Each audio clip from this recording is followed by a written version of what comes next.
CBS News Miami. Good afternoon and thank you for joining us. I'm Lauren Pastrana and welcome to CBS News Miami's 4 p.m. Quickcast. Let's take a look at today's top stories. We begin now with breaking news. An officer is at the hospital after being shot at a training center near Homestead. Chopper 4 over the scene at Jackson South Medical Center, where you can see air rescue wheeling the officer into the hospital. This is just before that officer was taken into the building. That officer was first driven to Homestead Hospital before then being airlifted to Jackson South. The officer is from the Pinecrest Police Department. The shooting happened at a 25-acre training facility used by U.S. military, law enforcement officers, and even the U.S. government. We're working to get details on the officer's condition. We'll have the latest starting on CBS News Miami at 5 o'clock. And I just want someone just to say something, someone to come forward and say who did this to her. A South Florida husband in tears and pleading for help after his wife is hit by a driver and then left on the side of the road. CBS News Miami's Joan Murray is at Memorial Regional Hospital in Hollywood with that story. This woman, 26-year-old Inicia Delanois, has been here in a coma at Memorial Regional Hospital in Hollywood since Saturday morning when this hit-and-run accident happened. She was running on Miramar Parkway. A driver hit her and did not stop. Now, CBS Miami has been telling you about her story. This 26-year-old woman is a marathoner. She works in the insurance business. She just got married last year. On Saturday morning, she was jogging with a running group on Miramar Parkway in the 18,000 block. Now, this is west of 75. This happened about between 7 in the morning and 7:08 in the morning, police estimate. Now, the driver hit her and kept going. There's not a lot around there. This morning, this woman's husband and the police made a plea for somebody to come forward and provide information on this hit and run. Take a listen. This is not her fault. She did not do this. Someone else did this to her and just left her there. My wife is amazing. She does so much for me and my family. She's selfless. She tries to help everybody else. She's helped me tremendously in my life. And I just want someone just to say something, someone to come forward and say who did this to her. We're looking for a vehicle that may have damage to the vehicle in the front or the side. We're just asking for any information that can possibly lead to the arrest of somebody who did this horrific incident. So once again, this was between 7 in the morning and 7:08. They have narrowed that time frame when she was hit and left there. Her running group was behind, and it was actually members of her running group who had come up and found her. That's when they called police. She was rushed to the hospital. But unfortunately, these were very critical injuries, a severe head injury. Her doctor was here this morning saying that she has been in a coma. She remains in a coma. She has had surgery, and she is very critical. They say it is really unknown at this point whether she is going to come out of this. But at this point, you saw how distraught her husband is. They really need the public's help. If you know anything about this accident that happened in Miramar on the Miramar Parkway west of 75 Saturday morning, call Crime Stoppers 954-493-TIPS. And that was CBS News Miami's Joan Murray reporting tonight at 5. See how the community is coming together to help find the driver responsible for the horrific crime. Plus, we'll hear from a witness who tells us what she saw the moment the hit and run happened. Always alerting, always tracking. This is Next Weather. Wow, taking a live look outside right now. Another warm and breezy day, but there is change on the way. I hope the blue skies stick around, though. Yeah. Next Weather Chief Meteorologist Ivan Cabrera here to give us the breakdown. We don't want to change when it looks like that. I mean, what could possibly be good about that, right? So we're going to get some cloud cover here, a couple showers. But in fact, by the time we get into Friday, I think you'll enjoy the change. It's going to warm things up. We'll be about, 10 degrees or so where we are right now tomorrow. So a big climb in temperature, but it's a one-day stretch, as we've been talking about. not much of a stretch here. Southeast winds still gusty around 25 to 30 miles an hour. We are upper 70s in Miami, low 80s in Fort Lauderdale, a little bit warmer there, along with the high temperature as well. The wind gusts continue between 20 and almost 30 miles an hour, so it is the wind is making its presence known. You see the cumulus clouds continuing to build here, but not much doing as far as any rainfall. Rain chances below 10%. We've been talking about this stuck weather system. Well, it's getting unstuck, and that's why it's coming in our direction. Really intensifying area of low pressure here. That's going to go north and east. Then we have a boundary here. That's the front itself that's going to be coming in, but really no change from yesterday as we put this into motion. Be able to see as we hit through Thursday night and see that tail end of the front there weakening significantly. So I think we're going to be in good shape. Warm, humid tomorrow, then a few showers overnight Thursday, and then Friday we're drying, and we're going to turn less humid as well. So it is going to crank up tomorrow as far as the humidity, and then drop back down with high pressure building back in.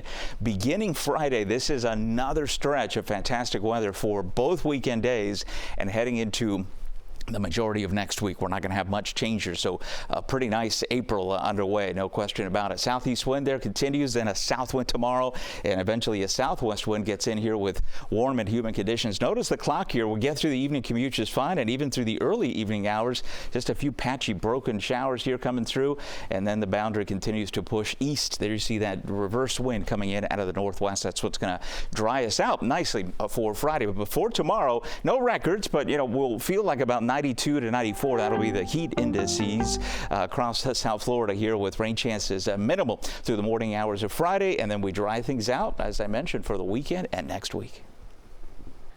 Ivan, thank you. The Doral mayor and council members discussing significant changes after the shooting at Doral City Place over the weekend that left 2 people dead and several others injured.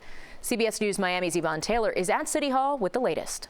It seems as though Martini Bar, where the shooting happened, well, the place apparently may not have been authorized to be selling alcohol after 2 a.m. Let's take you to some of the video that we got from a meeting that started at 10 a.m. today. CBS News Miami talked to Doral Councilwoman Maureen Porras during today's session. Now, she shared with us what the city is now reviewing about the bar's liquor license where the shooting occurred. Let's take a listen.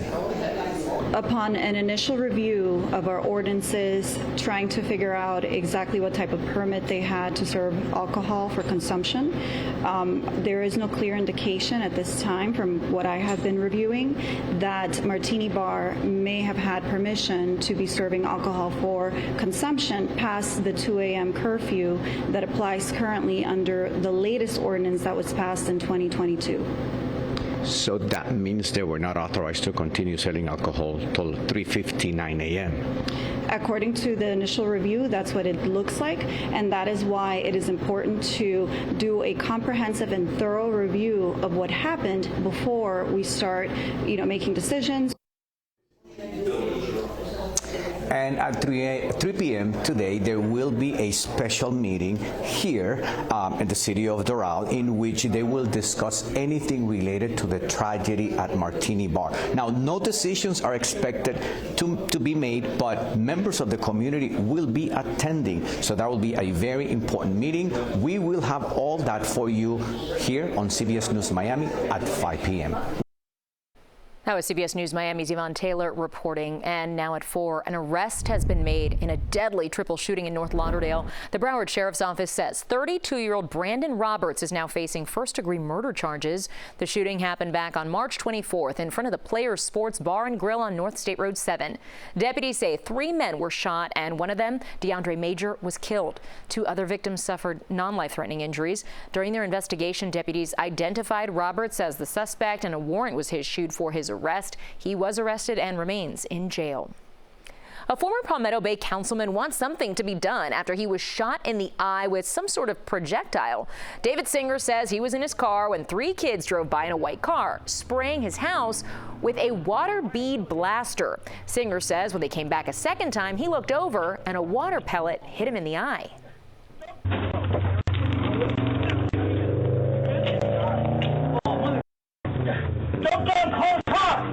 Nothing compares with the pain that I experienced. I'm pretty pain tolerant, but nothing ever like that before in my life. Singer says he wants the kids responsible to be charged with a crime. Confused over what internet plan will work best for you? What the federal government is now requiring companies to do. Stay with us.